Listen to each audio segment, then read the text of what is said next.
In this video, I'm going to show you how to draw a component diagram in StarUML. Now, first you have to actually open StarUML and create a new project. So go to File, top left, click on New, and you're good to go.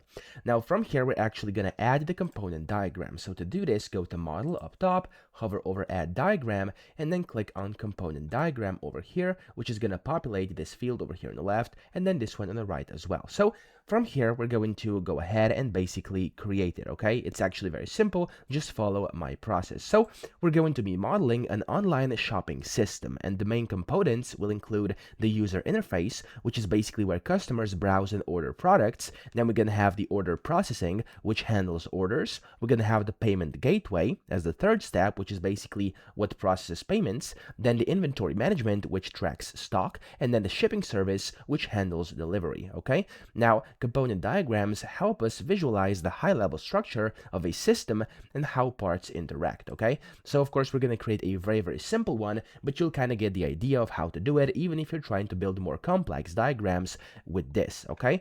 So the next step is going to be to actually add components. Now these components in StarUML are just rectangles with like small rectangle tab on the side. So you want to go to component here, click on it, and click anywhere on your screen, and then you can just name it whatever you want. So if it's like this, you can just double click into it and rename it. So I'm going to name it user interface.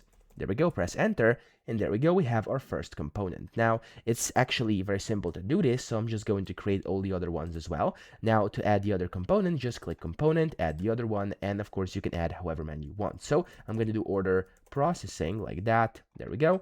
And then I'm also going to create payment gateway.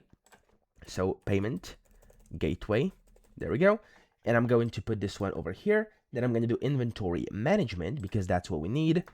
Inventory management, there we go. And then I'm also going to create the last one, which is shipping service. So shipping service, there we go, just like that. Okay, so that's kind of how this is going to look, okay? Now here you could also add in interfaces. Now interface is this thing over here, which is like just a kind of a lollipop small circle, and this basically will allow us to kind of provide some more information. So for example, I could do it like this. So I'm just going to click on over here interface and create it, and I could go ahead and type in whatever I want. So here I'm just going to basically do it like this. I'm going to type in something. So for example, like this, there we go. Order processing provides an interface called order service. There we go. And you could do this for every single one. That's completely up to you. This is optional, but recommended. I'm just going to leave this out for now, just to make everything very clear. But just know that you could do this if you wanted to, okay?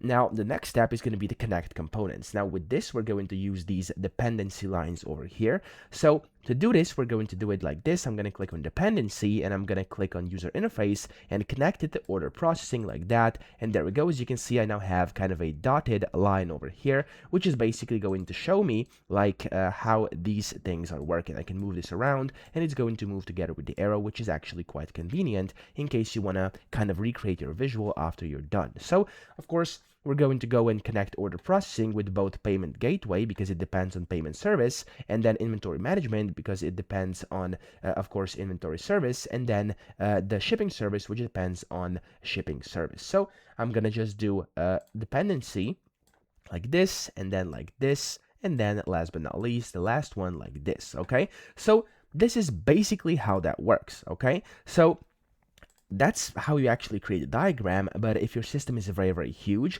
you could also use like different packages or stuff like that. So if you want to do that, you could go ahead and use it. I'm not going to show you how to do that because it's a bit more of a complex process, but yeah, that's basically how you change these things, okay? You can then adjust this interface for clarity. You could do whatever you want here, but that's kind of the basics of how to create a component diagram over here in StarUML. So I hope this video helped you out. If it did, please subscribe to the channel and help me out as well.